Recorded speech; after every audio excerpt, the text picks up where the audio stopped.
Today, we're diving deep into an analysis of a really controversial U.S. migrant policy.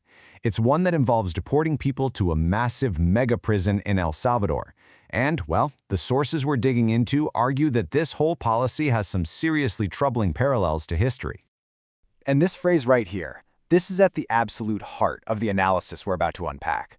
According to the sources, it's exactly this kind of language, especially in the context of immigration, that really demands we take a closer look at the policies it's being used to justify.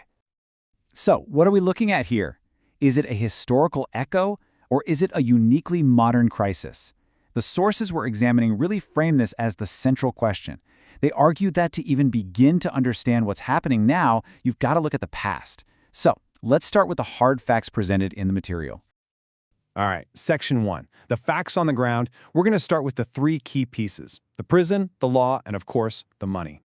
So, right at the center of this story is the Terrorism Confinement Center, known as CECOT in El Salvador.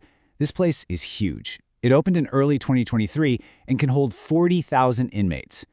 Now, the sources highlight direct U.S. involvement here, a reported $6 million deal to house deported migrants. And all of this is happening against a really grim backdrop: a massive crackdown in El Salvador that has already led to 261 documented deaths inside the country's prisons. So, what's it actually like inside CECOT? Well, the sources paint a pretty bleak picture. We're talking 80 prisoners crammed into a single cell. No visits from family, no visits from lawyers, there's no sunlight, and the lights are reportedly kept on 24/7. Inmates get just 30 minutes of exercise a day.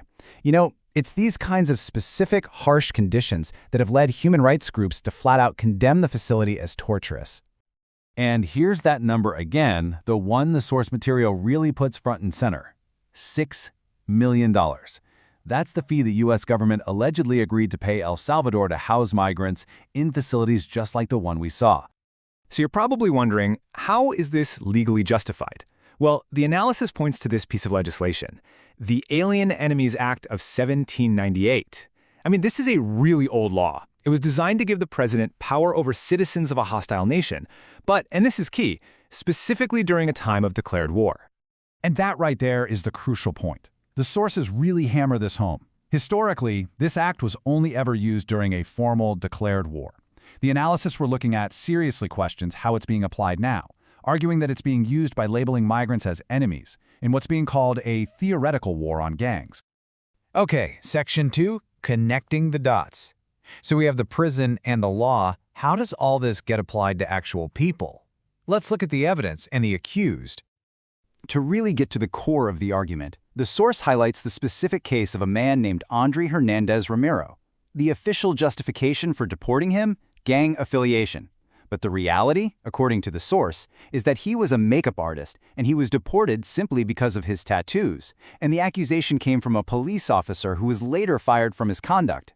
This case is used as a powerful example of how flimsy the grounds for deportation can be. And according to this analysis, this isn't just a one-off case. It's part of a much bigger pattern of what they allege are serious due process violations.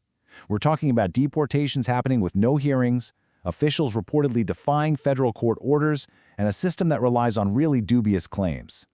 The sources even allege this policy has been used to target U.S. residents and even U.S. citizens.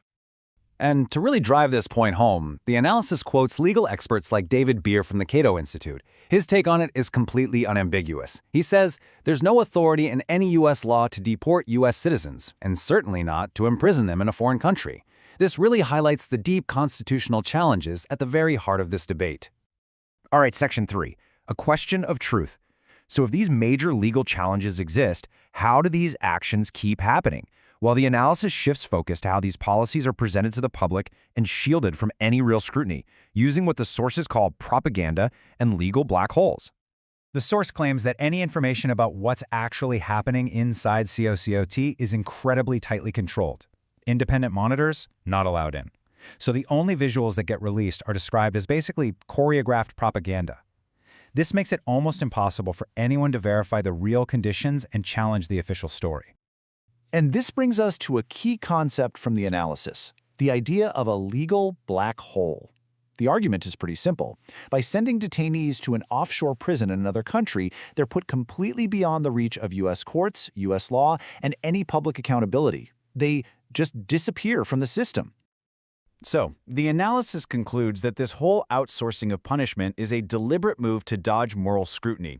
The argument being made is that you can't just export the punishment and then pretend you've also exported the moral responsibility that comes with it. The source suggests that claiming you can is, well, just not true. Okay, final section. What's at stake? So, what does this all mean for the future? The last part of this analysis is really framed as a serious warning about the long-term consequences if these kinds of policies become normalized and expanded.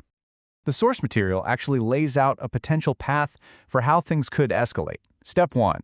Expand the targets to include U.S. citizens accused of crimes. From there, it warns we could see a whole network of these black sites pop up around the world. All this defiance of the courts could erode democratic institutions, and pretty soon you've normalized a level of state violence that just desensitizes everyone to even greater cruelties down the road. So, at the end of the day, the analysis we've just walked through presents a really stark warning. It's drawing these lines between past atrocities and present-day policies to make its case. It's not saying history is repeating itself perfectly, but that the echoes, well, they're loud enough that we should be paying attention. And the final question it leaves us with is a really simple one. Who is listening?